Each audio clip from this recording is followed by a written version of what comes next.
Students, आज मैं जो आपको पोएम बता रही हूँ उस पोएम का नेम है one day I wrote her name. इसके जो पोएट हैं वो है एडमंड स्पेंसर। एडमंड स्पेंसर जो हैं वो एलिजाबेथन एज के पोएट हैं। उन्होंने लंदन में अपनी स्टडी की और ये जो पोएम है वो उनका 75th नंबर एक सोनेट है। Yes, this poem has been written in a sonnet. Sonnet as you know is a poem of 14 line जिसमें फर्स्ट 8 लाइन को ऑक्टेव कहा जाता है और लास्ट वाली 6 लाइन्स को सेस्टेट कहा जाता है। This sonnet is about the poet's beloved. ये सोनेट जो है वो पोएट की बिलव्ड के बारे में है, उसकी प्रेमिका के बारे में है। whom he wants to immortalize, जिसको वो इमोर्टलाइज कर देना चाहता है, मतलब अमर कर देना चाहता है थ्रू इज वर्स, अपनी इस पोएम के जरिए। कहने का मतलब है अपने इस वर्स के जरिए पोएट जो है, अपने सोनेट के जरिए पोएट अपनी बिलव्ड को फेमस कर देना चाहता है। अपनी बिलव्ड को मतलब लोग उसकी बिलव्ड को हमेशा लोग याद रखें, ठीक है। तो इमोर्टल कर देना चाहता है, इटर्नल कर देना चाहता है, अमर कर देना चाहता है। तो this is the main M for writing this poem. तो एक इसमें इम्पोर्टेंट लाइन है कि जो चार्ल्स लैम्ब है, आपका एक क्वेश्चन भी बन सकता है इसमें कि who called Edmund Spenser A poets poet, ठीक है, कि किस पोएट ने एडमंड स्पेंसर को पोएट्स पोएट कहा था, कवियों का कवि कहा था। तो इसका आंसर है चार्ल्स लैम्ब। क्यों कहा था? Because of the high quality of his poetry, कि उसकी पोइट्री की हाई क्वालिटी की वजह से एडमंड स्पेंसर को चार्ल्स लैम्ब ने पोएट्स पोएट कहा था। तो इसमें जो है this is as you know एक रोमांटिक सोनेट है। तो इसकी जो राइमिंग स्कीम है वो है A B, B C, C D और ई। ये एक सोनेट की राइमिंग स्कीम होती है ए बी, बी सी। ये 8 लाइन्स होगी और लास्ट में जो है एक सी डी और ई, मतलब लास्ट में एक कपलेट होता है जिसकी ई राइमिंग स्कीम होती है। तो लेट्स स्टार्ट दिस पोएम।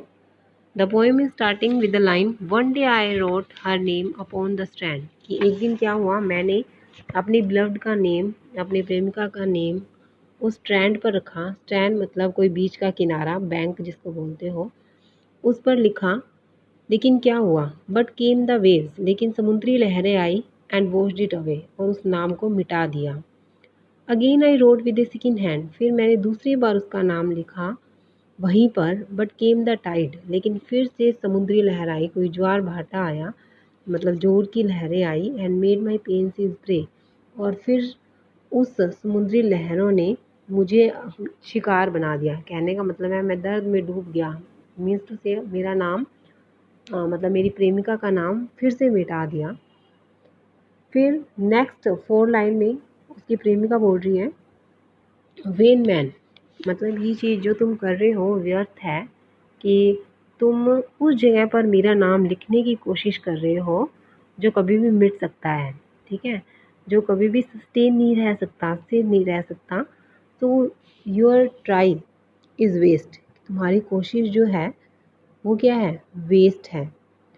फिर वो कहती है कि सैड शी दाऊ, दाऊ मतलब you, dost in vain as a मतलब व्यर्थ ही कोशिश कर रहे हो, ट्राई, ठीक है, तुम्हारी ये कोशिश व्यर्थ है। ए mortar thing so to immortalise, कि एक जो मोर्टल थिंग होती है सो टू इमोर्टलाइज, कि तुम एक नश्वर चीज़ को, ऐसी चीज़ जिसने ऐसा ह्यूमन बीइंग, ठीक है, जिसने इस दुनिया से जाना है, जो कभी अमर नहीं हो सकता, जो कभी इमोर्टल नहीं हो सकता, तुम उसको इमोर्टल बनाने की कोशिश कर रहे हो। For I myself shall like to this decay and एक my name be wiped out likewise। अगर ये कि जिस तरीके से ये मेरा नाम मिट रहा है, उसी तरीके से मैं भी एक दिन पतन का कारण बन जाऊंगी, मैं भी एक दिन इस दुनिया से चली जाऊंगी और मेरा नाम भी इसी तरीके से इस दुनिया से ख़त्म हो जाएगा। एक का मतलब होता है एक डर की तीखी आवाज़। तो उस डर की आवाज़ से बोल रही है कि मेरा नाम और मैं दोनों इस दुनिया से चले जाएंगे, इसलिए तुम मुझे इमोर्टलाइज करने की कोशिश कर रहे हो, मुझे अमर बनाने की कोशिश कर रहे हो, तो ये चीज़ तुम्हारी वेस्ट है।